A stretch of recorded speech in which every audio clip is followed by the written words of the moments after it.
যারা বেশি ক্ষতিগ্রস্ত তারাই এখানে আসে। কালাই আসে টিন নেওয়ার জন্য। আসার পরে দেখা যায় যে যাদের অরিজিনালি যারা বেশি ক্ষতিগ্রস্ত তাদেরকে টিন না দিয়ে যারা কম ক্ষতিগ্রস্ত এবং যারা টিন পাওয়ার যোগ্য না তাদেরকে টিন দেওয়া হয়েছে।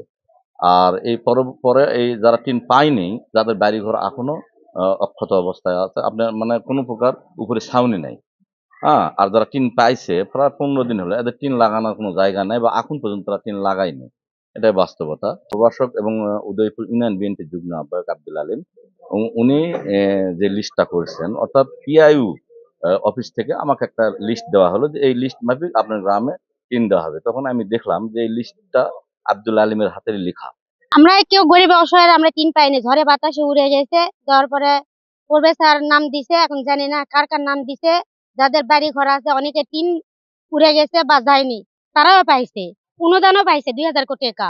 দুইবার নির্গত টিনও পাইছে, আমরা গরিব কিছুই পাইনি। তাহলে এক জায়গায় পেলো আর এক জায়গায় পেলো না। আমার স্বামীও প্রতিবন্ধী, আমার জমি নাই, জিরাত নাই, আমাকে টিনের বাড়ি। তারপরে তিনি স্যার এসেও বললো যে এর নিম্নে সে নিম্নে গরিব কেন পেলো না।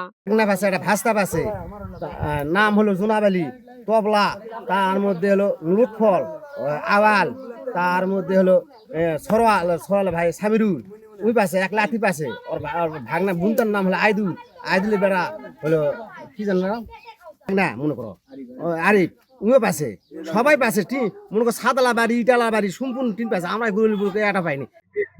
তোরা কোনো অনুদান আমি পাইনি বা তোমরা কিছু করে দাও, সরকারের টাকা অনুদান চাইবো। আমার বাড়ি ঘর পুড়ে গেছে বা ঝড় তুফানে বা আমি মানে তোমরা আনার চেষ্টা করো বা আমার বাড়ি ঘর ঝড় তুফানে উড়ে লেগেছে বাবা, আমার কিছু নাই বাবা।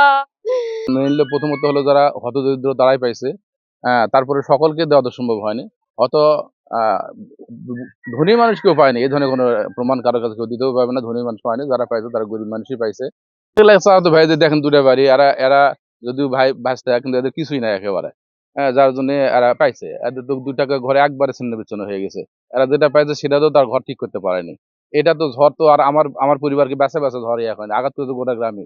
এর ভিতরে আমার পরিবারের কিছু লোকজন পাইছে, এটাই স্বাভাবিক। না হলো কাজে কিছু ত্রুটি বিচ্যুতি হয়, ঠিক আছে। আর আমি কি আবার মতো করে কাজ করতে পারি? আমার ঊর্ধ্বতন কর্তৃপক্ষ আছে না, তার ঊর্ধ্বতন কর্তৃপক্ষের নির্দেশে কাজ করতে হয় না, পরামর্শে কাজ করতে হয় না। এইভাবে আমাদেরকে যেভাবে তালিকা দিছে, আমি স্যারক বললাম যে স্যার তো আমরা তালিকা তো করছি, এখন মন্ত্রী মহোদয়ের তালিকা বেশি গুরুত্ব না আমার তালিকা বেশি গুরুত্ব? সকলে অবগত আছেন যে ঈদের পূর্বেই আমাদের এখানে একটি ঘূর্ণিঝড় হয়েছিল, যে কারণে অনেকগুলো পরিবার ক্ষতিগ্রস্ত হয়েছে। ম্যাক্সিমাম ঘরেরই একদম টিন উড়ে গিয়েছে, খোলা আকাশের নিচে তাদের বসবাস করতে হয়েছে। তৎক্ষণাৎ আমরা আমাদের যে টিনের সংস্থান ছিল উপজেলা পর্যায়ে যে পরিমাণ ছিল তা দিয়েই সেই সময়ের পরিস্থিতিটা মোকাবেলা করা হয়েছে।